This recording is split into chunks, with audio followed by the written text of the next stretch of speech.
बेटा चैप्टर हमारा जो न्यू है दैट इज साउंड। साउंड क्या कहता है? Sound is a form of energy. Sound क्या है? एक फॉर्म ऑफ एनर्जी है। ठीक है, अगर आप लोगों ने वर्क एनर्जी चैप्टर पढ़ा है हम्म, तो उसके अंदर आप समझ सकते होगे जब एनर्जी ट्रांसफर होती है ना, एनर्जी ट्रांसफर होती है तो एक फॉर्म से दूसरी फॉर्म में होती है।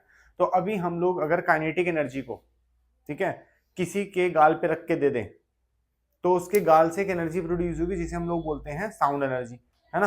तो ये क्या कहते हैं? Energy can neither be created nor be destroyed, it only and only can be transfer from one form to another.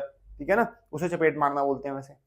फिर उसी का return third law of motion तुम्हारे गाल पे ही मिलेगा, है ना। तो ध्यान से, लेकिन इससे हमने समझा क्या कि ये एक एनर्जी है जिससे हमने एक फॉर्म ऑफ एनर्जी को दूसरी फॉर्म ऑफ एनर्जी में कन्वर्ट कर दिया। ठीक है जी, sound is a form of energy. ठीक है जी, एनर्जी समझ आया। अच्छा, ये एनर्जी उस टाइप की एनर्जी है जो कि वाइब्रेशन प्रोड्यूस करती है। जब तुम किसी के गाल पे एक काइनेटिक एनर्जी वाला हाथ मारोगे, ठीक है, तो उसके गाल पे और तुम्हारे हाथ पे एक वाइब्रेशन सी प्रोड्यूस होगी। अगर धीरे से देके मारोगे तो धीरे वाइब्रेशन होगी, ज्यादा जोर से देके, है ना, तो वाइब्रेशन कैसी होगी? जोर से होगी। क्लियर है? तो अभी कहते हैं अ wave is a vibratory disturbance. कह रहे एक जो वेव प्रोड्यूस करती है, जो साउंड हम लोग जब बोलते हैं तो एक वेव फॉर्म होती है। तो वो क्या होती है? वाइब्रेटरी डिस्टर्बेंस क्रिएट करती है। किसमें? मीडियम। मीडियम क्या होता है? जैसे अगर आप लाइट की बात करो तो सन की लाइट इतनी दूर हमारे अर्थ तक आ रही है ना। क्यों? क्योंकि लाइट को ट्रैवल करने के लिए किसी मीडियम की जरूरत नहीं होती। सॉलिड है, ठीक है, लिक्विड है, ठीक है, गैस है, ठीक है, कुछ नहीं है तब भी ठीक है। ठीक है ना, उसको किसी मीडियम की हैज सच जरूरत नहीं है। बीच में आ रहा है तो उसको तब भी दिक्कत नहीं होती। लेकिन अगर हम बात करें किसकी? साउंड की। साउंड तभी ट्रेवल होगी जब बीच में कोई ना कोई मीडियम होगा। लेट्स से कि मैं आप दो बच्चों को उठा के ले गया मून पे, ठीक है, मैंने बोला बात कर लो अब जितनी करनी है ना। तो वहां पे क्या हम लोग आराम से बात कर पाएंगे? इजीली बात कर पाएंगे? क्यों नहीं कर पाएंगे? हम लोग बिल्कुल भी आवाज निकाल ही नहीं सकते, आवाज बाहर निकलेगी ही नहीं। क्यों? क्योंकि वहां पे कोई गैस नहीं है, कोई मीडियम ही नहीं है, एक्चुअली कोई एटमॉस्फेयर ही नहीं है ना। तो मीडियम मिल नहीं पाएगा मुझे। क्लियर है? लेकिन अगर मैं वहां पे अपना वो ग्लास वाला सिस्टम ले जाऊं, यहाँ से ग्लास बोलूं, बीच में थ्रेड लगाऊं और यहाँ से बोलूं, वहां पे आवाज आएगी? फिर नहीं आएगी। क्यों? मीडियम तो मैंने क्रिएट कर दिया अब, लेकिन तब भी नहीं आएगी क्योंकि सर ग्लास के अंदर भी आवाज जाने के लिए, साउंड ट्रेवल करने के लिए ग्लास के अंदर भी क्या होना चाहिए? कोई मीडियम, है ना। तो वो भी नहीं है, तो वो भी नहीं होगा। तो हम लोग क्या करते हैं? स्पेस सूट जो पहन के जाएंगे उसके अंदर ही आपका रेडियो ट्रांसफर करने के लिए रिसीवर और ट्रांसमीटर लगा देंगे। ठीक है, जिसे आप वॉकी टॉकी बोलो या जो भी बोलो, जो रेडियो से चलता है। ठीक है ना, तो वो उससे हम लोग बात कर सकते हैं इन दिस केस। क्यों? क्योंकि वहां पे कोई भी मीडियम नहीं है। मीडियम नहीं है देन वी कांट टॉक, क्योंकि आवाज बाहर निकलेगी नहीं। ठीक है, या तो फिर साइन लैंग्वेज यूज करके जाओ, ठीक है ना, अदरवाइज फिर ऐसे चलते रहोगे। ठीक है जी, a wave is a vibratory disturbance in a medium which carry energy. एक ऐसा मीडियम, मीडियम के अंदर क्या होगा? एनर्जी हम लोग क्रिएट कर देंगे from one point two another without being a direct contact between the two points. ठीक है, अगर मैं आप लोगों से बात कर रहा हूं इस समय पे, क्या मेरे और आपके बीच में कोई डायरेक्ट कॉन्टेक्ट है? कोई धागा बांधा हुआ हम लोगों ने? नहीं। कोई रस्सी बांध रखी है कि उसी के थ्रू आवाज आएगी? नहीं। कोई सॉलिड सब्सटेंस बांध रखा है? नहीं। कोई लिक्विड सब्सटेंस? नहीं। गैसियस सब्सटेंस बांधा नहीं हुआ, घूम रहा है बस है। ठीक है, तो डायरेक्टली हम लोगों ने कुछ अटैच नहीं किया हुआ, बट इनडायरेक्टली इट इज। ठीक है ना, तो इनडायरेक्टली जो हम लोग बात कर रहे हैं तो वो कॉन्टेक्ट क्या है? एक मीडियम है। ठीक है, जिसके अंदर हम लोग एक एनर्जी प्रोड्यूस कर रहे हैं और वो एनर्जी एनी हाउ आप लोगों के पास पहुंचेगी। एक बच्चा भागता हुआ है मेरे पास, कहते हैं सर आप बोलते हो एनर्जी के neither be created nor be destroyed. बिल्कुल ठीक बात है। कह रहा फिर अगर मैं यहां से आवाज मारू क्या पाकिस्तान वालों को आवाज सुनाई देगी? नहीं। कह रहा देखो सर एनर्जी वेस्ट हो गई ना। बिल्कुल सही बात है, उसकी एनर्जी वेस्ट होगी। कैसे वेस्ट हुई? ध्यान से समझो। जब मैं यहां से आवाज लगा रहा हूं तो आगे के जो पार्टिकल है वो बहुत जोर से वेव बना रहे हैं। ठीक है, लेकिन जैसे जैसे वो दूर जाते जा रहे हैं वो अपनी एनर्जी को लूज करते जा रहे हैं। क्यों? क्योंकि बहुत सारे पार्टिकल को एनर्जी ट्रांसफर ऑलरेडी कर चुके हैं। आई बात समझ? अगर वो पार्टिकल से कोई और काम करवाया जाए तब हम उसे बोलेंगे हाँ भाई एनर्जी नाउ गेट ट्रांसफर्ड। ठीक है, अगर उस पार्टिकल से भी काम करवा लिया जाए, लेकिन हम उस पार्टिकल से कोई काम नहीं करवा रहे, इसलिए एनर्जी हम ट्रांसफर खुद नहीं कर पा रहे, इसलिए वो हो भी नहीं रही। हम चाहें तो उसको ट्रांसफर करवा सकते हैं। ठीक है ना, एक छोटा मोटा सिस्टम लगा सकते हैं जिसके अंदर डायफ्राग्राम लगाएंगे। जैसे ही लाउडनेस होगी, लाउडनेस से वो डायफ्राग्राम हिलेगा, उससे इलेक्ट्रिसिटी बनेगी। ठीक है ना, कर सकते हैं, लेकिन इतनी जोर से तो हम चीखेंगे ही नहीं, है ना। तो एनर्जी कैन ट्रांसफर हो तो सकती है, लेकिन उसके लिए कोई सिस्टम तो होना चाहिए। अगर मैं बोलूं कि पानी नीचे गिर रहा है, कोई सिस्टम नहीं लगाया, बिना किसी सिस्टम के पानी में से इलेक्ट्रिसिटी निकलेगी क्या? सर आपने बोलता है energy can neither be created nor be destroyed, तो उसका एक सिस्टम तो बनाओ। ऐसे तो खाली एक ही एनर्जी हो सकती है, पोटेंशियल से काइनेटिक, वही खुद ट्रांसफर होती है, उसके अलावा तो हम किसी को ट्रांसफर नहीं कर पाएंगे ना। तो उसके लिए हमें कोई सिस्टम, कोई इक्विपमेंट, कोई ना कोई चीज चाहिए होगी, ठीक है, कोई प्रोसीजर चाहिए होगा। अच्छा जी, अदरवाइज साउंड जो हम लोग ट्रेवल करवा रहे होंगे तो बीच में खत्म हो जाएगी। तो अगर मैं बहुत धीरे बोलूं तो शायद नेक्स्ट रूम में मेरी वॉइस ना पहुंचे। वॉइस तो क्योंकि मैं उतनी एनर्जी डिलीवर नहीं कर रहा इस एयर में, ठीक है, एनर्जी कम है तो delivery of air, delivery of energy है वो भी क्या है, कम है। क्लियर है यहाँ तक? ठीक है जी। अच्छा, एक और छोटा सा एग्जांपल देता हूँ आप लोगों को। साउंड की स्पीड जो है सबसे ज्यादा किस मीडियम में हो सकती है? सॉलिड में, लिक्विड में या गैस में? सॉलिड में, ठीक है। तो सॉलिड में स्पीड ऑफ साउंड सबसे ज्यादा होती है। मैं लाउडनेस की बात नहीं कर रहा, मैं ये नहीं बोल रहा आवाज ज्यादा सुनाई देगी, मैं बोल रहा हूं जल्दी सुनाई देगी। लेट्स से एक ट्रेन आ रही है पटरी पे, कान रख के देखो पटरी पे, ठीक है, तुम्हें आवाज उसकी पहले आ जाएगी। उसी समय उसने हॉर्न बजाया, उसकी आवाज आई नहीं मेरे पास, समझे? उसकी आवाज नहीं आ रही, लेकिन पटरी जो चल रही है उससे ट्रेन जो प्रोड्यूस कर रही है पटरी के ऊपर चिक चिक चिक चिक चिक चिक चिक, वो ठीक है ना, ठक ठक ठक ठक ठक ऐसे आवाजें आती है ना पटरी में से, वो साउंड मुझे आ रही है। हॉर्न की आवाज नहीं आ रही, थोड़ी देर बाद आई हॉर्न की आवाज। हॉर्न की आवाज कैसे आई? थोड़ी देर बाद आई, ठीक है। ऐसा क्यों? क्योंकि सॉलिड से वॉइस पहले ही ट्रांसफर करके मेरे पास साउंड मेरे पास पहले आ गई, लेकिन वो हॉर्न की आवाज किस में ट्रेवल करके आ रही थी? गैस में, एयर में, तो थोड़ी देर बाद आई। क्लियर है? लिक्विड का एग्जांपल दे सकते हैं। अच्छा, उसके बाद स्पीड धीरे किस में होती है? सबसे ज्यादा कम नहीं बोल रहा, सॉलिड से हल्की सी धीरे होती है लिक्विड में, मतलब लिक्विड में भी हाई होती है, ठीक है। सबसे ज्यादा कम किस में होती है? गैसियस में, एयर हम जिसे कह सकते हैं, ठीक है ना। तो ये भी एक स्पीड ऑफ साउंड की बात है, मैं लाउडनेस की बात नहीं कर रहा। लाउडनेस तो सबसे ज्यादा किस में रहती है? डिपेंड करता है आप किस में प्रोड्यूस कर रहे हो ना। अगर कोई बर्तन है मेरे पास, सॉलिड सब्सटेंस है, सोनरस सब्सटेंस है, उसको मारूंगा तो बहुत ज्यादा लाउडनेस क्रिएट कर सकता है वो, है ना। एल्यूमिनियम कोई बर्तन हो सकता है। अच्छा, अब क्या कह रहे हैं? There are two type of waves. जो साउंड है वो वेव्स में ट्रांसफर हम लोग करेंगे। कैसे होगी वो ट्रांसफर वेव में? कि होता क्या है, दो टाइप से वेव बनती है। ये वेव समझोगे तब समझ आएगा ट्रांसफर हो कैसे रही है, ट्रेवल कैसे कर रही है साउंड।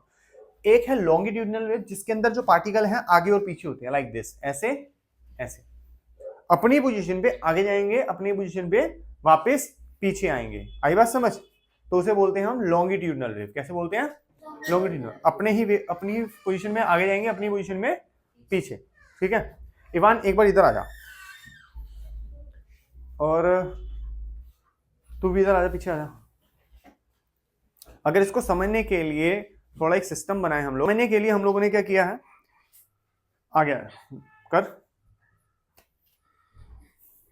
ठीक है। अब ध्यान से समझो, जब पीछे पार्टिकल ने, ये पार्टिकल 1 है, पार्टिकल 2 है, पार्टिकल 3 है, ठीक है। पार्टिकल 1 ने जैसे मुझे पार्टिकल सेकंड को पुश किया, ठीक है, पुश करके वापस अपनी पोजीशन पे चला गया, ठीक है, और मुझे पुश किया तो मैं आगे जाऊंगा। यहां पे देख रहे हो बीच में कितना सारा गैप आ गया इवान, यहां पे क्या आ गया, बहुत सारा गैप आ गया।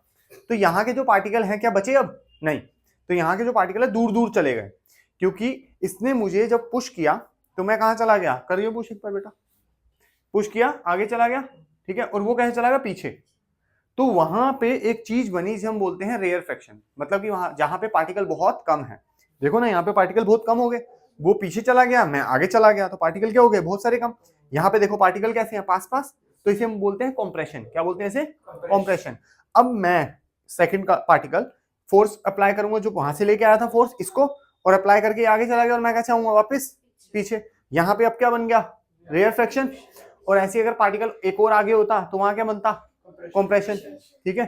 अब ये पीछे आएगा, ठीक है, पीछे आया, अपनी अपनी पोजीशन में वापस आ गए। अब पीछे वाला फिर से धक्का मारेगा, ठीक है, कर, ये क्या हुआ? कॉम्प्रेशन, ठीक है, आ गया बेटे, बना कॉम्प्रेशन, ठीक है। अब ये कॉम्प्रेशन था, इसने मुझे फोर्स अप्लाई कर दिया, अब वापस पीछे, क्या बन गया? वहां पे पीछे क्या बना? Rare fraction. मैंने फोर्स लगाया, यहाँ पे कॉम्प्रेशन है, फोर्स अप्लाई हुआ, रेयर फ्रैक्शन, ठीक है। तो इसको एक बार डायग्राम से भी समझ सकते हैं। देखो अभी क्या है, एक पार्टिकल ये है, पार्टिकल नंबर 1, पार्टिकल 2, पार्टिकल 3, ये क्या कर रहे हैं, टू एंड फ्रो मोशन कर रहे हैं, ठीक है ना। टू एंड फ्रो मोशन मतलब आगे जाएंगे पीछे आएंगे, आगे जाएंगे पीछे जाएंगे। Longitudinal wave can be produce in all the three medium, solid liquid gas, तीनों से लॉन्गिट्यूडिनल वेव ट्रेवल कर सकती है, तीनों में लॉन्गिट्यूडिनल वेव ट्रेवल कर सकती है। एग्जांपल दिया वेव फ्रॉम गिटार, जो गिटार होता है, गिटार की वायर से जो टिंग आवाज निकलती है वो कह सकते हैं हम, वो लॉन्गिट्यूडिनल वेव प्रोड्यूस करती है, ठीक है जी। अब इसके ना एक पार्टिकल का एक बढ़िया सा तुम्हें बना के दिखाता हूं कि कैसे हम लोग लॉन्गिट्यूडिनल वेव को समझते हैं।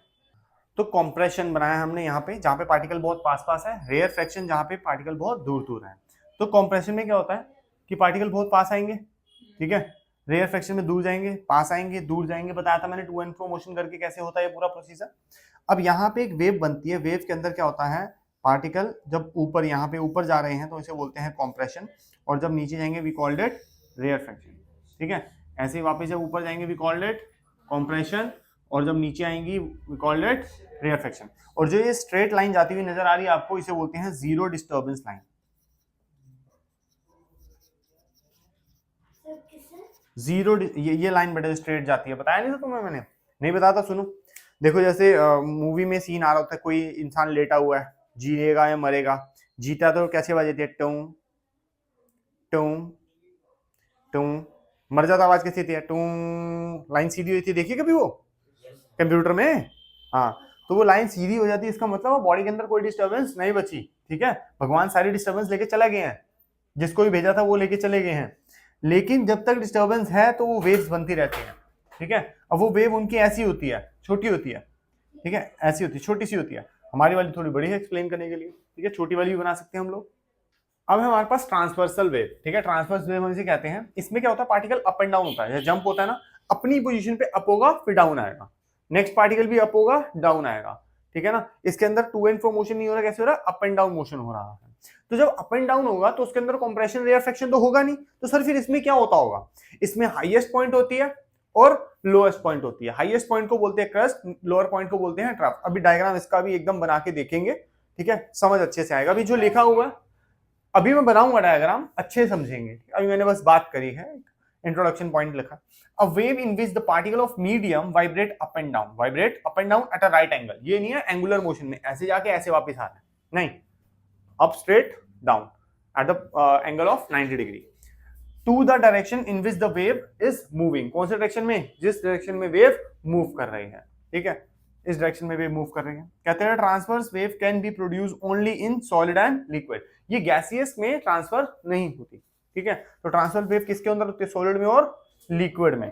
द वाटर वेव, जो वाटर के अंदर वेव, जैसे मान लो एक वाटर है, एक पॉन्ड है, उसके अंदर हम बोलते हैं ना सिक्का डालो, good for luck, good luck, है ना, बकवास बातें हैं, चलो कोई नहीं, सिक्का डालो, तुम एक का सिक्का डालोगे, है ना, डाला एक का सिक्का, उसमें जो वाइब्रेशन प्रोड्यूस हुई, जो लहरें बनी उसके अंदर, जो वेव बनी, ठीक है, the water wave formed on a surface of water in a pond is the transverse wave. वो कैसी वेव्स होती हैं, ट्रांसवर्स वेव। ध्यान से समझना, करो क्या, इसका एक एक्सपेरिमेंट छोटी क्लासेस में दे रखा है, 8th क्लास में दे रखा है एक्सपेरिमेंट। मान लो एक बाल्टी ले लो, ठीक है, एक टब ले लो बड़ा सा, पानी भर लो उसमें, ठीक है, एक लीफ डाल दो, लीफ, पत्ती, पतली सी पत्ती डाल दो, और उसके अंदर आप कॉइन फेंको ऊपर से।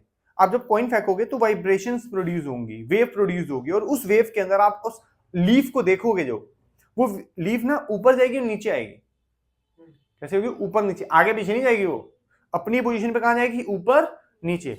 एक बार ऊपर लेके जाएगा उसको, ठीक है, जैसी ये वेव आगे जाएगी वो नीचे आ जाएगा, ठीक है। तो ये क्या है, ट्रांसवर्स वेव है। कैसी वेव है, ट्रांसवर्स वेव, जो वाटर के अंदर ट्रांसफर होती है।